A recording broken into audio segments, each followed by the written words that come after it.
Good day, sir. My name is Lian Chrysler P. Bandalan, 19 years old from Alberia, Leyte, BSMT 1 Alpha.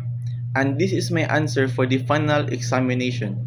So first, the universe is considered fine-tuned because of the law of nature are perfectly balanced for a life to exist.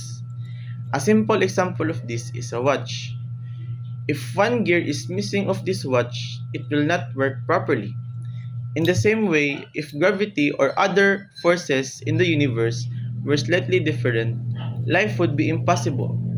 So, many people believe that this precise order is evidence of a supernatural creator or intelligent designer.